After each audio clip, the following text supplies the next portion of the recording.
はい、どうも、そのさんチャンネル、そのさんです。ということで、今回はですね、雑談です。もう雑談になるんですけれども、まあ内容としては、ビンディングペダル、ビンディングシューズ。まあ、どういうのを選べばいいんですかね。私はこう思いますっていうようなお話をちょっとざっくりとしようかなと思います。まあ、楽しみ方とか何を思って、選ぶのかっていうのは人それぞれだったりするんですけれども、私個人、そのさん個人としては、まあ、こうでいいんじゃないかなっていうのがちょっとね、もう結論づいているので、それをざっくりちょっとお話ししてみようかなと思います。では行きましょう。自転車においてビンディングペダル、ビンディングシューズっていうと、代表的にSPD っていうのと SPD、SL っていうのがあるじゃないですか。で、何が違ってどう選ぶべきなのかってとこなんですけど、もともとそもそもね、ビンディングって何なのっていうふうに私思ったんですよ。別にそう疑問持たなくてもいいかもしれないんですけど、ビンディングって何なんだろうと思って、調べてみたんですね。これ違ってたら申し訳ないので、私が調べたらそう書いてましたっていうふうになんとなく聞いておいていただければとは思うんですが、ビンディングっていう機構というかシステムっていうのはもともと、ウィンタースポーツのスキー、から来てるんですよね。スキー板と、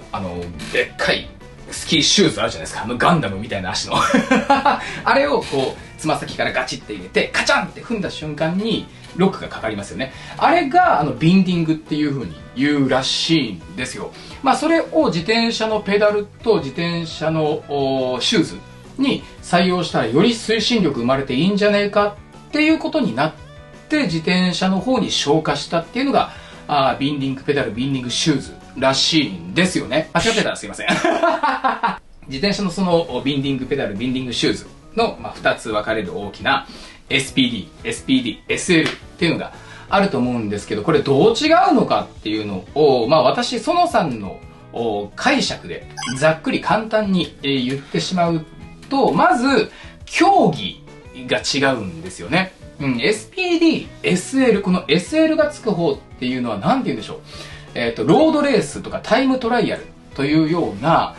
自転車に乗ってスタートをして、で、ゴールも自転車に乗ったまま駆け抜ける。もう、乗ったら乗りっぱなしで最後まで行くよっていうのが SPD、SL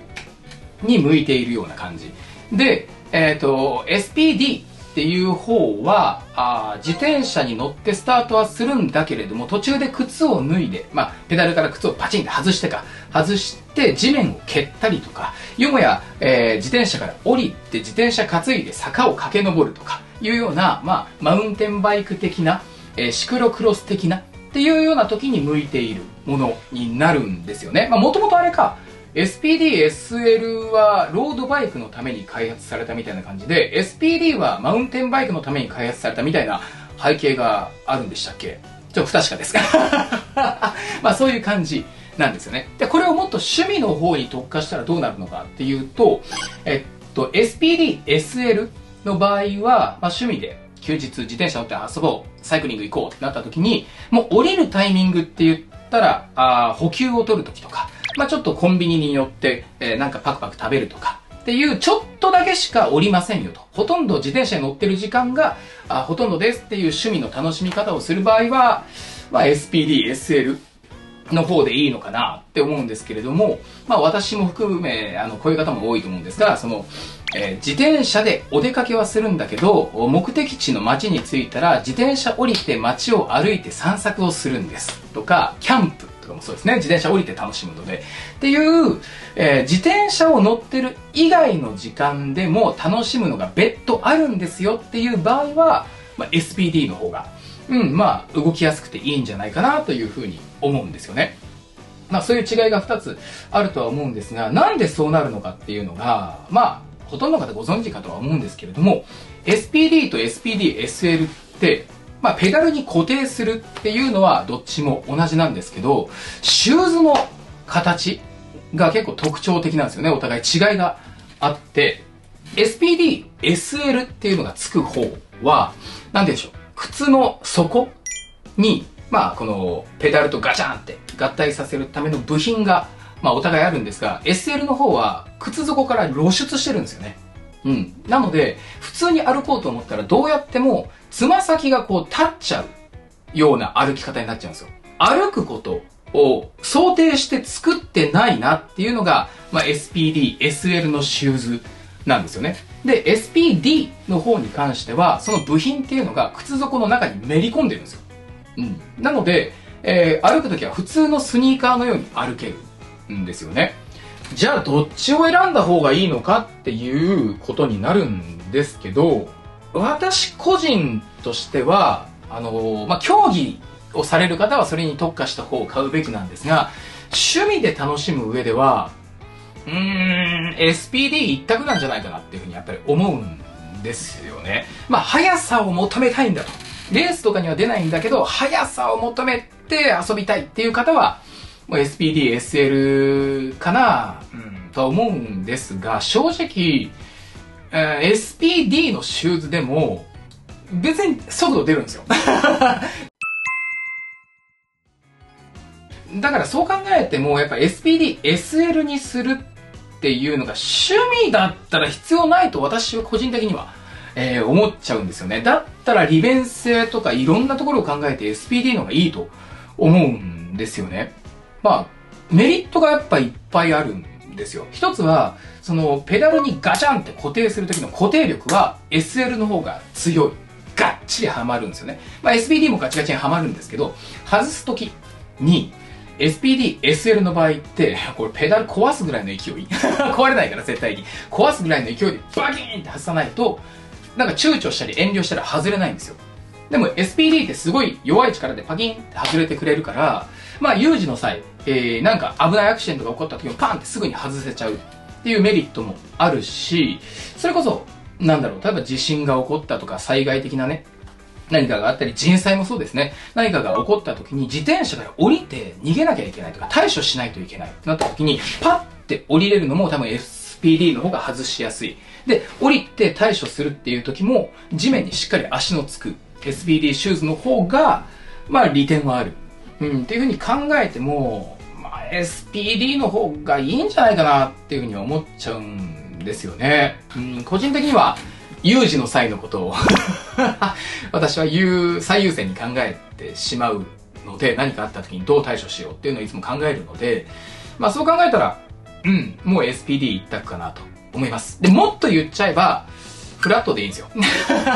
フラットペダル。要は SPD のビンディングを採用しないで普通のシューズで履けるようなね、やつの方がいいんじゃないかなというふうには思います。そっちの方が絶対安全性は高いんでね。私もこの、オルトレのペダルっていうのが SPD なんですけど、片面は SPD で片面フラットのペダルを使ってるんですね。なんで普通のスニーカーとか、下手したら革靴でも乗れちゃうし、ちゃんと SPD シューズでガチッとはめることもできるっていうのを使ってるので、どこまで危機感とか危ないことに対してのところを考慮するかにもよるとは思うんですが、迷われるんだったら、まずは SPD でいいんじゃないかなと、個人的には、思うなっていうところ、ですね。これは人それぞれ考えはあると思うので、皆さんのご意見もあれば、なんかコメント欄にいただければ嬉しいかなと思います。ちなみに、ビンディングシューズ、ビンディングペダルを導入しようっていう時に、SPD、SL にするのか SPD にするのかっていうのは個人の趣味のね、範囲で考えていただければ全然問題ないとは思うんですけど、シューズ選び。これ結構ね、大切だなって思ったんです。私も買った時に。っていうのが、メーカーいろいろありますよね。シマノから、マビックとかも出してるし、そのシューズどこのメーカーにするかによって、なんて言うんでしょう。靴の内径というか、形状が、やっぱちょっと違うんですよ。で、足の形って人それぞれじゃないですか。ここの幅が、ちょっと幅広の人もいれば、幅が狭い人もいて、指が長い人、指が短い人っていろんなのがあると思うんですけれども、それが合わないと、相当足の形が悪くなったりとか、足にダメージが来ちゃうんですね。なので、シューズ選びに関しては絶対にお店に行った方がいいです。そこで買うかどうかは別ですよ。別なんだけど、シューズを買いにお店に行って店員さんに、相談をして、試着というか、履かせてもらって、幅広の方がいい、幅は狭い方がいい、指が痛い、痛くないっていうので、どのメーカーのものが比較的自分の足に合ってるかっていうのを算出して、で、そこで気に入ったモデルがあったら、買うか、相談しますとか考えますって言って一体はけて、Amazon で買っちゃうかとか。っていう風に、一回は試着、実物で一回絶対合わせた方がいいと思います。じゃないとね、結構きついっす。靴はやばいっすからね。結構影響が大きいので。なんで、シューズ選びは必ず一回はお店に行く。自分の体に関してね、後々何年後とかに変な影響が出ないように、足って結構大事なんで、安全かなと、思います。はい。では、まとめです。と言ってまとめるものは何もないんですよね。雑談なんで。しかも、ビンディングをすごく深掘りするような SPD、SPD、SL をぐーって深掘りするような内容ではなかったので、今更園さん何言ってんだって。さあ、それではですね、いきます。余談です。ここからは、ものすごい余談になりますので、気になるとか好きだっていう方は聞いていただいて、お付き合いいただければなとは思います。私が子供の頃に見ていたアニメで、オープニングを聞いただけで、なんだこのアニメやべえぞって思ったものを3選、ご紹介しようと思ったんですけれども、どうしてもね、ちょっと絞りきれなかったんで、今回5選で、行こうかなと思います。一つ一つ短くね、サクッとやっていこうかと思いますね。では、まず一つ目。一つ目がですね、以前なんかの動画でちょっと軽く喋っちゃったことがあったかもしれないんですが、ジャングルの王者タラちゃん。いやー、これのオープニングはやっぱりやばいですよ。いつ聞いても。本当に。オープニングの一期か何かが、ハートの形っていう曲なんですけど、これマジで名曲です。未だに聴いてます、私。すごい。で、そこから変わって、ママ I love you っていうオープニング変わるんですけど、これもやばいんですよ。本当に何なんでしょうね。内容にそぐわないって言ったら、怒られるかもしれないけど、オープニングが良すぎるんですよ。これだけでマジ酒飲めるぐらいめっちゃいい曲なんで、ぜひ、ちょっと聴いていただければなと、思います。で、二つ目がですね、ここは、すごかったですね。聞いた瞬間に心ぐっと掴まれた作品なんですけど、魔法陣ぐるぐる。いやー、これのオープニングもすごいめっちゃいいです。晴れて晴れるやっていうね、オープニング曲があるんですけど、これもすごいですよ。もうね、手放しでただただハッピー。めちゃくちゃ楽しくなる。ほんと幸せになる曲だなと思います。この曲大好き。で、私が言ったら、園さんってそういう人間なんだなっていうのは伝わるぐらいめちゃくちゃいい曲だなと。ハッピーな曲だなと思います。オープニングではなくエンディングに魔法陣ぐるぐるで、ウィンドクライミングっていう曲があるんですけど、これもめちゃくちゃいい。もう未だに聴いてますね。なんかこれを聞いて自分の子供のことを思うと本当にもうやろう楽しくいこうっていう風にね、思えるすごいいい曲なので、魔法陣ぐるぐるのオープニングとエンディングぜひね、皆さんも調べて、聴いていただければなと思います。で、三つ目はね、これは外せないですね。もう、すごい、名曲ばっかだったなって思います。三つ目は、マジックナイトレイヤース。いや、これのオープニングは全部えぐいっすよね。もうご存知の方は本当にもう身が震えると思うんですけれども、1個目が、何でしたっけ、譲れない願いか。譲れない願いから始まって嫌いになれないかな。で、その次が光と影を抱きしめたまま。で、アニメ系は走り切ったかなと。確か、他のやつだったら申し訳ないんですけど、この3つがマジで名曲。